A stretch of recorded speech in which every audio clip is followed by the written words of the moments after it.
ലൂക്കോസ് സുവിശേഷം 4-ാം അധ്യായം അതിന്റെ 5 മുതലുള്ള ചില വാക്യങ്ങൾ. പിന്നെ പിശാച് അവനെ മേലോട്ട് കൂട്ടിക്കൊണ്ട് പോയി ലോകത്തിലെ സകല രാജ്യങ്ങളെയും ക്ഷണനേരത്തിൽ അവനെ കാണിച്ചു. ഈ അധികാരമൊക്കെയും അതിന്റെ മഹത്വവും നിനക്ക് തരാം. അത് എങ്കിൽ ഏൽപ്പിച്ചിരിക്കുന്നു. എനിക്ക് മനസ്സുള്ളവന് ഞാൻ കൊടുക്കുന്നു. എനിക്ക് മനസ്സുള്ളവന് ഞാൻ കൊടുക്കുന്നു. നീ എന്നെ നമസ്കരിച്ചാൽ അതെല്ലാം നിന്റെ സാത്താൻ പറയുന്ന ഒരു പ്രത്യേക കാര്യമാണ്. നീ എന്നെ നമസ്കരിച്ചാൽ അതെല്ലാം നിന്റേതാകുമെന്ന് അവനോട് പറഞ്ഞു. ഇത്രമാത്രം നീ ചെയ്താൽ മതി, വേറെ ഒന്നും ചെയ്യണ്ട. നീ എന്നെ എന്ത് ചെയ്യണം? നമസ്കരിക്കണം. നീ എന്നെ നമസ്കരിക്കണം. അപ്പോൾ ഈ കാണുന്നൊക്കെ നിനക്ക് എന്ത് ചെയ്യാം? തരാം എന്ന് പറഞ്ഞു. പക്ഷെ ഈ കർത്താവ് വചനം കൊണ്ട് അതിനെ ജയിക്കുന്നതായിട്ടാണ് പിന്നത്തേതിൽ നമുക്ക് വായിക്കുവാനായിട്ട് സാധ്യമായി തീർന്നത്. കർത്താവിന്റെ ജനന സമയത്ത് നടന്ന ഒരു പ്രത്യേക കാര്യത്തെ കുറിച്ചും ഇതിനോടൊരു ബന്ധം നമുക്ക് ചിന്തിക്കാം. മത്തായി സുവിശേഷം എടുത്തേ 2-ാം അധ്യായം എടുത്തേ അതിന്റെ 2-ാം വാക്യം ഒന്ന് വായിച്ചു നോക്കിയേ. യഹൂദന്മാരുടെ രാജാവായി പിറന്നവൻ എവിടെ? ഞങ്ങൾ അവന്റെ നക്ഷത്രം കിഴക്ക് കണ്ട് അവനെ നമസ്കരിക്കാൻ വന്നിരിക്കുകയാണ്. ഇതാര് പറയുന്ന അറിയാമോ? വിദ്വാൻമാര് പറയുന്ന വാക്കാണ്. എവിടെ? കൊട്ടാരത്തിൽ ചെന്നിട്ട്, ഹെരോദാവിന്റെ അരികിൽ ചെന്നിട്ട്. സാധാരണ അത് രാജാവായി പിറക്കുന്നത് കൊട്ടാരത്തിലല്ലാതെ പിന്നെ എവിടെയാണ്? രാജകുമാരനായിട്ട് പിറക്കുന്നത് കൊട്ടാരത്തിലല്ലാതെ പിന്നെ എവിടെയാണ്?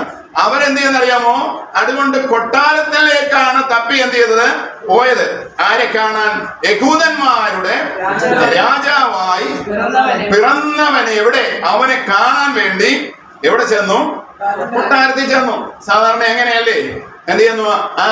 എന്താണ് കൊട്ടാരവുമായി ബന്ധപ്പെട്ടുള്ള കാര്യങ്ങൾ ഇവര് എന്താണ് അത് രാജാവിൻ്റെതായിരിക്കുന്ന മകനായിട്ട് ജനിക്കുന്നതായ വ്യക്തി ഒരു കുടിലായിരിക്കില്ല.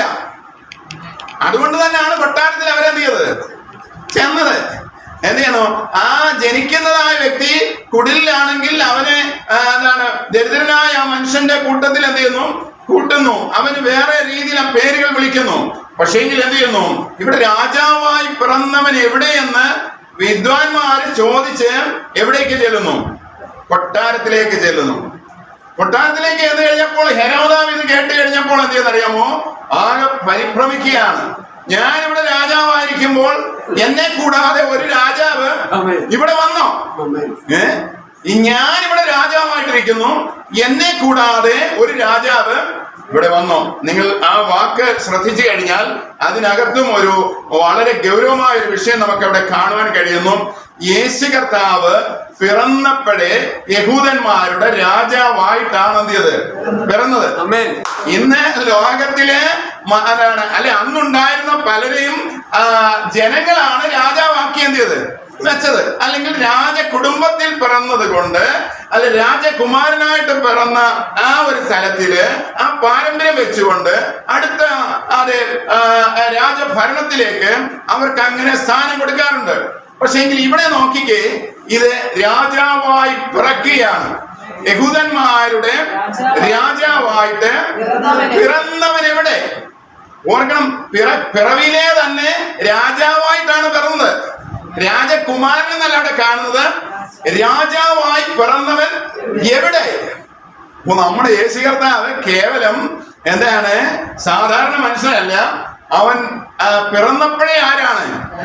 രാജാതി രാജാവായിട്ടാണ് എന്ത് ചെയ്തത്? പിറന്നത്. അത് സാധാരണപ്പെട്ടവർക്ക് അത് മനസ്സിലാക്കാൻ പറ്റുന്നില്ല. അന്നുണ്ടായിരുന്ന വിദ്വാൻമാർക്ക് എന്ത് ചെയ്തു? ആ കാര്യം ബോധ്യപ്പെട്ടു. അവര് നോക്കി വന്നത് എന്താണ്?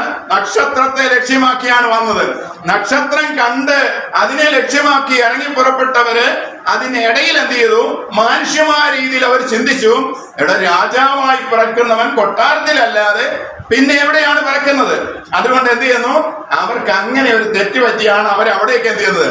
കയറുന്നത്. അതുകൊണ്ട് എന്ത് സംഭവിച്ചെന്ന് ചോദിച്ചു കഴിഞ്ഞാൽ ഈ ഹെരോദാവ് പറയുന്നു, അദ്ദേഹം പറയുന്ന ഒരു പ്രത്യേക കാര്യം നിങ്ങൾ ശ്രദ്ധിച്ചാൽ 9-ാം വാക്യത്തിൽ പറയുന്ന ഒരു കാര്യമുണ്ട്. എന്താ അറിയുമോ? നിങ്ങൾ പോയിട്ട് അവനെ നമസ്കരിച്ചതിന് ശേഷമായിട്ട് എല്ലാം അത് തിരിച്ചു വന്നിട്ട് എന്നോട് പറയണം. എന്നിട്ട് ഞാനും ചെന്നിട്ട് അവനെ എന്ത് ചെയ്യാം? നമസ്കരിക്കാം. 9-ാം വാക്യത്തിൽ അങ്ങനെ കാണുന്നില്ലേ? ഞാനും ചെന്ന് അവനെ എന്ത് ചെയ്യാം? നമസ്കരിക്കാം. പക്ഷെ ഇദ്ദേഹം ശരിക്കും അതാണോ പറഞ്ഞത്? ഇദ്ദേഹം യേശുവിനെ എങ്ങനെങ്കിലും അങ്ങനെ ആക്കിയില്ലേ? ഒന്ന് 9 നോക്കിയോ. രാജാവ് പറഞ്ഞത് കേട്ട് അവർ പുറപ്പെട്ടു. അവരെ കിഴക്ക് കണ്ട നക്ഷത്രം ശിശു ഇരിക്കുന്ന സ്ഥലത്തിന് മീതെ വന്ന് നിൽക്കുവോളം അവർക്ക് മുൻപായി പോയിക്കൊണ്ടിരുന്നു. നക്ഷത്രം കണ്ടതുകൊണ്ട് അവർ അത്യന്തം സന്തോഷിച്ചു. ആ വീട്ടിൽ ചെന്ന് ശിശുവിനെ അമ്മയായ മറിയോട് കൂടെ കണ്ട് വീണ് അവനെ നമസ്കരിച്ചു. ക്ഷേമപാത്രങ്ങളെ അതിന് മുൻപിലുള്ള ഭാഗത്തില് നമ്മൾ കാണുന്നുണ്ട് ഈ രാജാവ് എന്ത് ചെയ്യുന്ന ശിശുവിനെ കുറിച്ച് നിങ്ങൾ ചെന്ന് ശിശുവിനെ കുറിച്ച് സൂക്ഷ്മമായിട്ട് അന്വേഷിപ്പീൻ. കണ്ടെത്തിയാൽ ഞാനും ചെന്ന് കണ്ടോ, ഞാനും ചെന്ന് അവനെ നമസ്കരിക്കേണ്ടതിന് വന്ന് എന്നെ അറിയിക്കാൻ പറയുന്നു. ഇത് കൂർമ്മ ബുദ്ധി അല്ലാതെ എന്ത് ചെയ്യുന്നു, അതെ തന്നെ ഒതുക്കാൻ വേണ്ടി വന്ന ഒരു അനുഭവം അല്ലാതെ, യേശു കർത്താവിനെ വകവരുത്തണമെന്നുള്ള ആ ഒരു അനുഭവം അല്ലാതെ മറ്റെന്താണ്? പക്ഷെ വിദ്വാൻമാർക്ക് അവിടെ ചെന്നതിന് ശേഷമായിട്ട് അവർക്ക് എന്ത് ചെയ്യുന്നു, ദൈവത്തിന്റെ അരുളപ്പാടുണ്ടായി വന്ന വഴിയെ പോകണ്ട, വേറെ വഴിയെ ഇവിടെ പോകാൻ വേണ്ടി പറഞ്ഞു കണ്ടോ. കാരണം ദൈവത്തിന്റെ പദ്ധതി നോക്കണമേ. ആ വിദ്വാൻമാര് ശരി ഞങ്ങൾ പോയച്ചില്ല വരാമെന്ന് പറഞ്ഞു. പക്ഷെങ്കിൽ അവര് ചെന്നിട്ട് എന്ത് ചെയ്യുന്നറിയാമോ, നമസ്കരിച്ച് കഴിഞ്ഞതിന് ശേഷം തിരികെ വരുമ്പോൾ അവർക്ക് വേറെ വഴി പോകണമെന്ന് എന്ത് ചെയ്തു, ഒരു താല്പര്യം, ഒരു ആലോചന അവർക്ക് കിട്ടി. അവര് വേറെ വഴിയായിട്ട് എന്ത് ചെയ്യുന്നു, പോകുന്നു എന്ന് നമ്മൾ വായിക്കുന്നുണ്ട്. 11-ാം വാക്യത്തില് ഈ വിദ്വാൻമാര് ചെന്നിട്ട് നമസ്കരിച്ച കാര്യം കൂടെ നമുക്ക് അവിടെ നിന്ന് വായിക്കാം. ആ വീട്ടിൽ ചെന്ന് ശിശുവിനെ അമ്മയായ മറിയോടുകൂടെ ശിശുവിനെ അമ്മയായ മറിയയോടുകൂടെ കണ്ട് വീണ് അവനെ നമസ്കരിച്ചെന്ന്.